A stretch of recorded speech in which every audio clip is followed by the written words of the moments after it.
كانت عندي 26 عام، خدام في شركة صغيرة ديال الطاكسيات في اسفي. نهار كامل في الطريق وكنشوف الناس، قصص والوجوه مختلفة ديال الحياة. ولكن عمري تصورت ان نهار واحد غادي يبدل حياتي كاملة. نهار الخميس جا عندي واحد الراجل باين عليه ميسور الحال، لابس مزيان ولكن عينيه حامضين بحال واحد ما نعسش مدة هادي. قال لي بواحد الهدوء: بغيت نسافر معاك لمراكش، واخا الطريق طويلة راني مستعد نخلص الا بغيتي. اتفقت معاه وطلع. الطريق كاملة ما قال حتى كلمة، كان غير كيشوف التليفون. الميساجات كتوصلوا وحدة ورا وحدة، هو غير كيمحي فيها.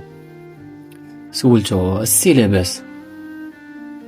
جاوبني بابتسامة باينة فيها الغصة: إلا وصلنا غادي نقول لك.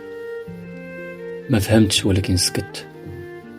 ملي قربنا لمراكش قال لي: بغيتك تزيد معايا للدار البيضاء ضروري. قلت ليه ممكن، ولكن علاش ما خديتيش طيارة ولا طوبيس؟ قال لي: بغيت طريق طويلة يمكن تعاوني نفهم راسي. بديت كنحس ان هذا الراجل هذا كيهرب من شي حاجة كبيرة.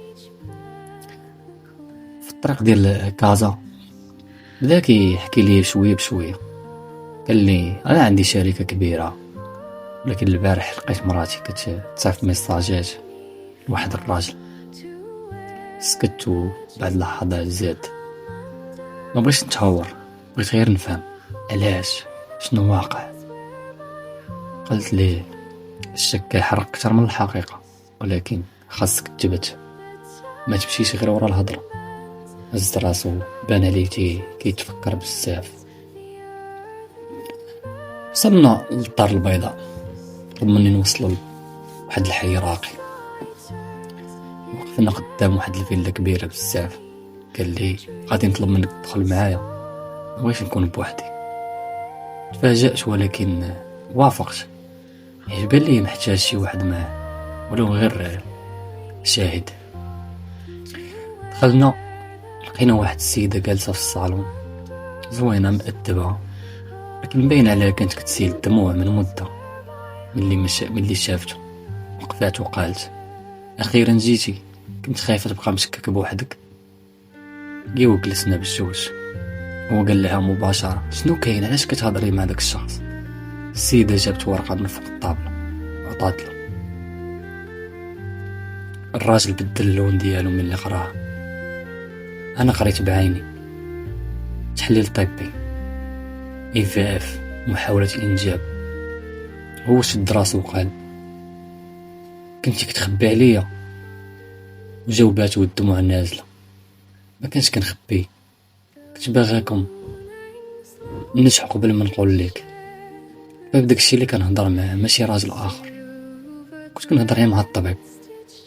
الراجل تخربقات ليه الملامح، وعرف في ديك اللحظة انه كان غلط. يعاود تقول لي: 7 سنين وانا كنجري على ولدي، انت ما بغيش نحملك بالهم، كنت نقول غير الله يجيب. سكت هو غير كيتفرج فيها.